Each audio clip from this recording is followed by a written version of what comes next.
When thinking about how to introduce this podcast, I returned to Toni Morrison's The War on Error, a speech that she delivered to Amnesty International in 2004, where she writes, "Isn't it reasonable to assume that projecting earthly human life into the far distant future may not be the disaster movie we have come to love, but a reconfiguration of what we are here for?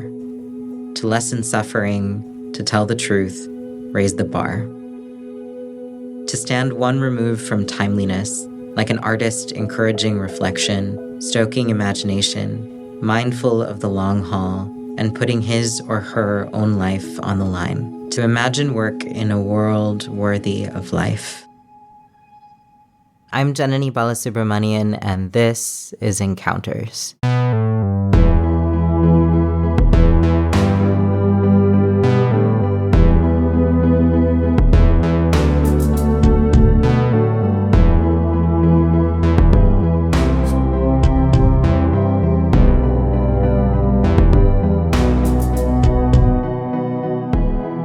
I'm a Stanford alum and a conceptually driven, multidisciplinary artist and director. My practice is rooted in long-term collaboration with scientists. Some of my current collaborations are with practitioners in astrophysics, in medicine, and in information theory. I'm passionate about assembling interdisciplinary teams to tackle big human projects and questions, and about making artwork that's accessible to audiences who felt historically disinvited to both contemporary art and science. This year, I returned to Stanford through the Dunning Visiting Artist Program, and in my residency, I've endeavored to assemble practitioners across disciplinary boundaries to explore fundamental human questions with imagination and with audacity. Across this 4-part series, we'll dive into questions spanning astrophysics, human memory, grief, healing, care, and the radical possibilities that emerge when we truly co-create across disciplinary boundaries. What Toni Morrison lays out, to lessen suffering, to tell the truth, raise the bar, that's the work. The first exchange you'll hear is with Ellen Oh, Director of Interdisciplinary Artist Programs at Stanford Arts. Ellen and I have worked together so much over the years, but till now, we've never had the chance to take a breath and simply express our practices to one another. I'm hopeful that you'll enjoy this conversation as much as I did.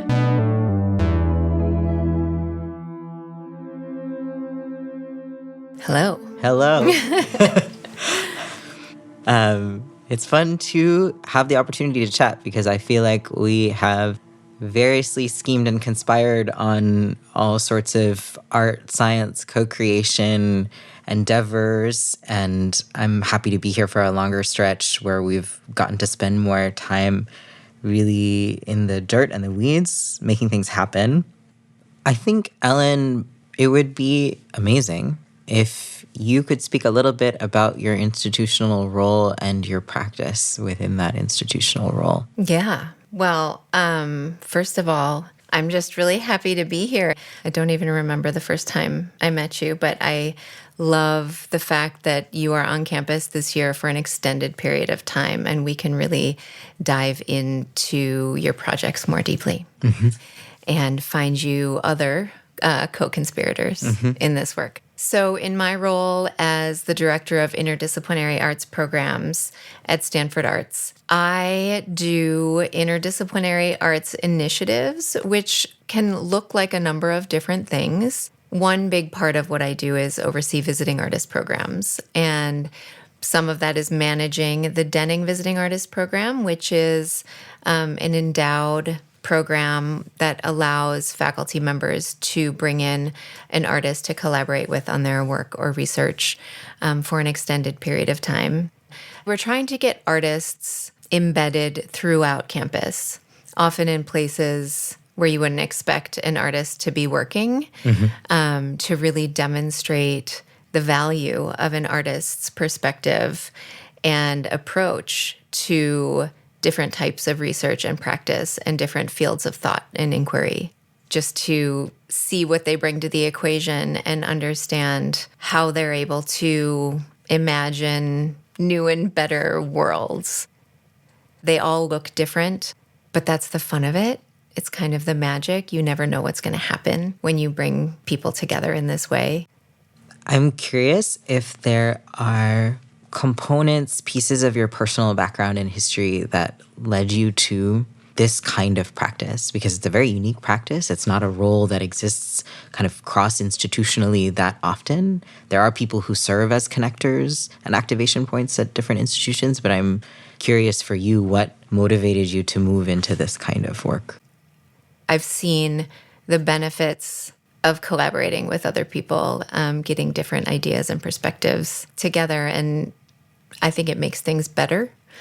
So when I came to Stanford, I was doing the same kind of work at the Institute for Diversity in the Arts and bringing artists to campus and collaborating with students and all people from across campus. And I found that I was one of the only people trying to do that, really bridging the silos that existed here, which struck me as very strange. We were having that conversation the other day about how I think that often women and people of color gravitate towards collaborating and this kind of work. Totally. Maybe because we feel it's necessary in order to get our voices heard, but it's something that has just always been a natural part of what I do and a way of working that is more comfortable for me. It's fun to create new structures and systems or shift structures and systems, and now I'm interweaving artists into the systems that exist here in creative ways. And that is my challenge. And in a way, I feel like that is my creative practice.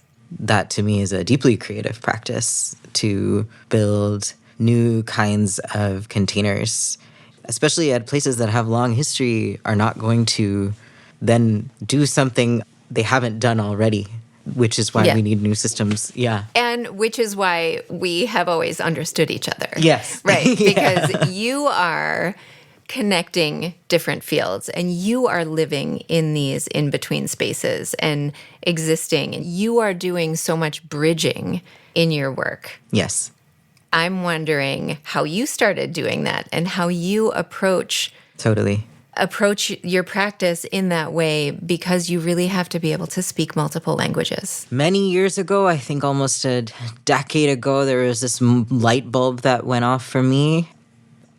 And I was tinkering with work that was kind of about science and ideas, particularly about physics, that were really exciting to me artistically. And because my undergraduate education had been in both the sciences and humanities, I knew and understood very deeply that science is not some objective closed box, a bag of facts that we then pull out and relate to, but that actually science is an ongoing, dynamic, and unfinished conversation between practitioners.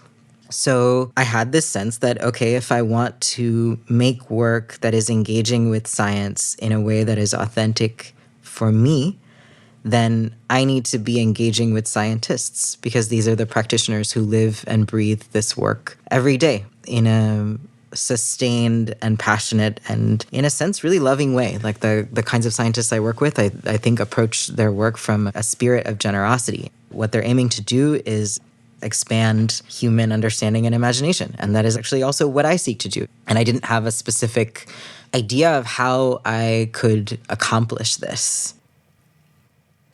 My artwork itself takes all kinds of different forms, but tends to be in the kind of immersive and experiential space. And I like thinking about the process of building something that really envelops an audience member as an iterative research process. You iterate, you prototype, you build, you ask good questions. So I didn't feel scared or daunted by engaging with another research process. That felt very natural to me. As an artist, I was very interested in figuring out, okay, how can I tinker in that space, in the space at the edges of science where those influences are happening, and invite ways of asking new questions.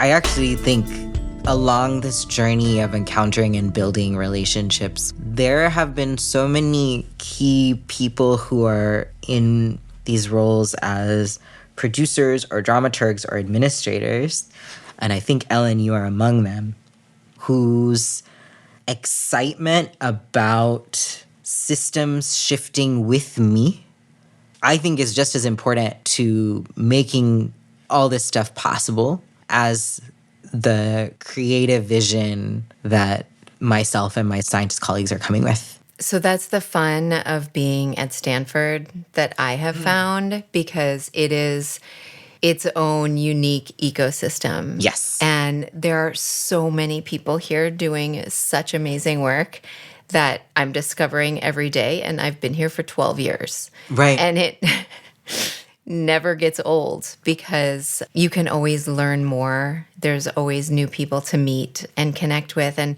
what I've been really excited about lately is the more I've done this interdisciplinary work and people have seen the outcomes, people have seen their colleagues work with artists, more and more people are raising their hands and saying, I want an artist. I want to do that kind of work too. I see how that works. Oh, let's try something. And so, yeah, a lot of it is showing people how to do it, and the people will come. Many people have commented to me that it seems like I'm accomplishing things quickly or efficiently, and things that they didn't think were necessarily possible in the kinds of work and campus unit connecting, all this stuff that I'm aiming to do. And I think I want to continue to emphasize the importance of giving practitioners time to develop competency and relationships in this area. Because I think part of the reason, actually probably the major reason, that I've seen success in being able to accomplish things with some level of speed or efficiency is having spent almost a decade basically doing cross-disciplinary communication, and then particularly in astrophysics, having built enough relationships that many people vouch for me and the kind of practice that I have. But I'm really excited and happy to be encountering Stanford at this moment in my career, because I can take everything that I've built up to this point and say, now I want to do it really big. Now I want to scale it in conversation with this institution. Now I want to lean into, some of my Stanford alumni instincts, which is to do things with like audacity and ambition and passion, and think about how do they have big, exciting, interesting, rigorous impact. That's the excitement for me. Like, that's the energy I feel in encountering this place right now for me.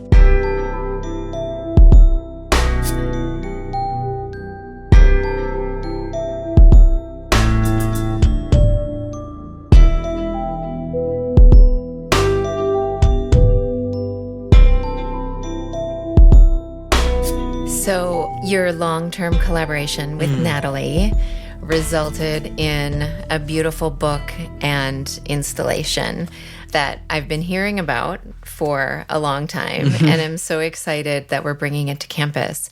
But can you talk about what this iteration of the installation will look like and who you're excited to work with in making that happen? Absolutely. So The Gift is this work that I co-created with Natalie Gosnell, my colleague who's a professor of physics at Colorado College, and our colleague Andrew Kircher, who is the Director of Research and Public Humanities at Bard Graduate Center.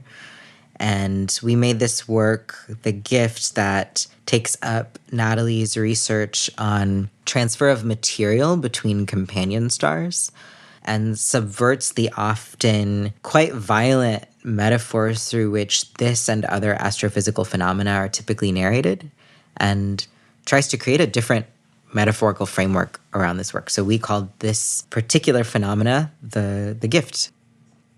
I'm really moved to do some bridging work also between religion and science, that actually these two things can live and breathe with each other feels exciting to me.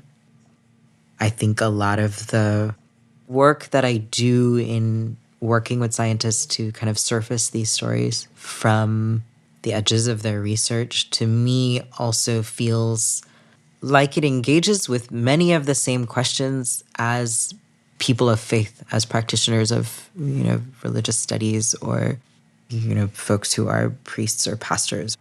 I think people of faith and artists and scientists, we variously are approaching many shared questions. I also love that while you came to Stanford through the Denning Visiting Artist Program to work on new projects with electrical engineering and Kavli astrophysics, but yet it is opening up potentially another phase of the gift. Yeah. And, we thought you would present this work because it is finished and it's something that's presentable on campus. But now, with some of the new connections that you've made through the medical humanities, you've been able to make some connections at the hospitals and embark on something else. I have nursed this desire for the longest time, for years, for the gift to be brought into healthcare contexts and us to actually produce proper, rigorous, and ambitious, at-scale scholarship about this. And I've been really excited about the conversations, these just early conversations that we've had with folks in the medical school and also in the social sciences about setting up a proper study where we examine how the gift in healthcare settings impacts patients, caregivers, and or clinicians as a work that deals so directly with grief, loss, transition, many of the relevant experiences of human life generally and healthcare in particular. I think there's a broader goal embedded in that for me, which is that I want every work of art and every work of art science that I ever labor on to have success and meaning and impact not only within the art world, but also within many other contexts. A lot of human beings simply do not enter contemporary arts contexts. And if we want to make work that reaches people who live life in that way and is making meaning for those people too, then we have to get more creative about how we present and share the work. To me, that is the beauty of interdisciplinary practice. Yeah. Because it makes it art accessible to different audiences and more people and not only ask new questions and all of that. Where else could you do all of these different things and spark a new research study within a hospital except at a research university? People ask me questions all the time about what my process actually looks like and what a process of these kinds of cross-disciplinary encounters and co-creative practices. And I am excited to do more communication around that so people get a more palpable sense of what those things are, and to have an excuse to spend time talking with people I really enjoy collaborating with and dreaming and scheming with from different sectors of my life. I'm also, I think, hoping to explore the curiosities that the people I'm talking to have as well.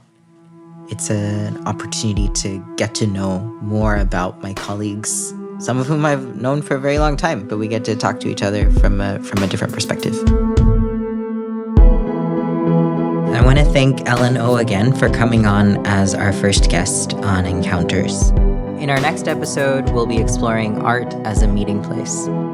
I'll be sitting down with my friend Srinija Srinivasan. Srinija is a visionary and practitioner at the intersection of art, commerce, and technology, and just recently completed her term as a trustee of Stanford. We'll also be bringing you into the public presentation of The Gift, an art science installation that I co-created at Stanford's Memorial Church. Subscribe to Encounters wherever you listen for future episodes, and follow Stanford Arts on social media for more updates.